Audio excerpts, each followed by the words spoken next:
Hi friends, இப்போ பார்த்தீங்கன்னா ரொம்ப நாள் கழிச்சு நம்ம ஒரு வீலாக் போட போகிறோம். தேனியில் துபாய் சிட்டி பொருள் கண்காட்சி வச்சுருந்தாங்க. அதை பார்க்குறதுக்கு தான் நாங்கள் போயிருந்தோம். அங்கே பார்த்தீங்கன்னா லண்டன் ஃப்ரிட்ஜெலாம் இருக்குது. இந்த லண்டன் ஃப்ரிட்ஜை கடந்து உள்ளே போனோம் அப்படின்னா துபாய் புர்ஜ் கலிஃபா, அப்புறம் மலேசியாவோட ட்வின் டவர், அதுக்கப்புறம் பார்த்தீங்கன்னா ஈஃபில் டவர் எல்லாமே வச்சுருந்தாங்க. அதெல்லாம் சும்மா செட்டப் மாதிரி வச்சுருந்தாங்க. பார்க்குறதுக்கு ரொம்ப அழகாக இருந்துச்சு. அப்புறம் பார்த்தீங்கன்னா இங்கே 3D இமேஜஸ்லாம் ரொம்ப நல்லா வச்சுருந்தாங்க. குழந்தைங்களுக்கு பிடிச்ச மாதிரி பக்கத்தில் நின்று ஃபோட்டோஸ்லாம் எடுக்கிற மாதிரி கார்ட்டூன் பிக்சர்ஸ்லாம் நிறையா வச்சுருந்தாங்க.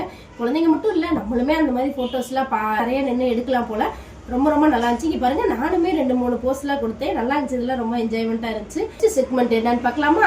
இங்கே பார்த்தீங்கன்னா நம்ம வரும்போது வெறும் கையோட போகக்கூடாது, நிறைய பர்ச்சேஸ் பண்ணலான்னு நிறைய ஷாப்ஸ்லாம் போட்டு வச்சுருக்காங்க. பார்த்தீங்கன்னா ப்ரைஸஸ்மே ரொம்ப கம்மியாச்சு. எந்த ஸ்லிப்பர் எடுத்தாலும் 100 ருபீஸு, அப்புறம் எந்த விளையாட்டு பொருள் எடுத்தாலுமே 100 ருபீஸு, 10 ரூபாயிலேருந்து 1000 ருபீஸ் வரைக்குமே நீங்கள் எவ்வளோ வேணாலும் நாங்கள் பர்ச்சேஸ் பண்ணிக்கலான்னு போட்டிருந்தாங்க. ஓகே, பொருளெல்லாம் அந்தளவுக்கு ஒருத்தர் அந்த மாதிரி தெரியல. சரி, ஓகே, நம்மளும் வரும்போது பார்த்துக்கலான்னு சொல்லிட்டு அதெல்லாம் பார்த்துட்டு வாங்க அடுத்த செக்மெண்ட் என்னன்னு பார்க்கலான்னு சொல்லிட்டு கடந்து வேகமாக போய்கிட்டு இருந்தோம்.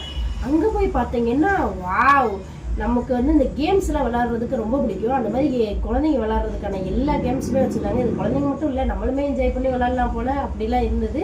அடுத்தது நம்ம வந்த செக்மெண்ட் பார்த்தீங்கன்னா ரைட்ஸ். எல்லா ரைட்ஸுமே இருந்துச்சு, நல்லா இருந்துச்சு. ரைட்ஸுக்குமே ப்ரைஸில் கொஞ்சம் கூட இந்த மாதிரி தான் இருந்துச்சு. இந்த பால்லாம் பார்த்தீங்கன்னா இந்த கிட்ஸ் விளாட்றதுக்கான பால்ஸ்லாம் வச்சுருந்தாங்க. இதுக்கு 50 ருபீஸ் சார்ஜ் பண்ணாங்க. ரைட்ஸில் எல்லா ரைட்ஸுமே இருந்துச்சு. ரைட்ஸுக்கு எல்லாமே 80 ருபீஸ் அந்த மாதிரி சார்ஜ் பண்ணாங்க. இது கொஞ்சம் கூட மாதிரி தான் இருக்குது. சரி, விருப்பப்படுறவங்க விளாண்டுக்கோங்க.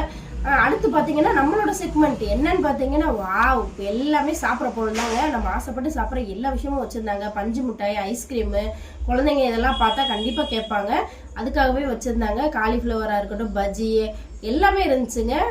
அதுக்கப்புறம் பார்த்தீங்கன்னா இது நாங்கள் ஆரம்பித்த 2வது-3வது நாள்லேயே போயிருந்தனால நிறைய ஒர்க் ஆகாமல் நிறையா வச்சுருந்தாங்க. இந்த பேய் வீடு, ஐஸ் வீடு இந்த மாதிரிலாம் வச்சுருந்தாங்க. ஆனால் அது இன்னுமே ஒர்க் ஆகலை.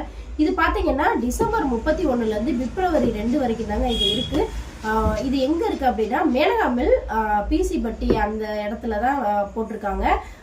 கொஞ்ச நாளைக்கு தான் இருக்கும். தேனி சுற்றி உள்ள மக்களும் இங்கே என்ஜாய் பண்ணிக்கோங்க. சாயங்காலம் 5 மணிலேருந்து நைட்டு 9:30 வரைக்கும் தாங்க இது இருக்கும். ஸோ என்ஜாய் பண்ணிக்கோங்க.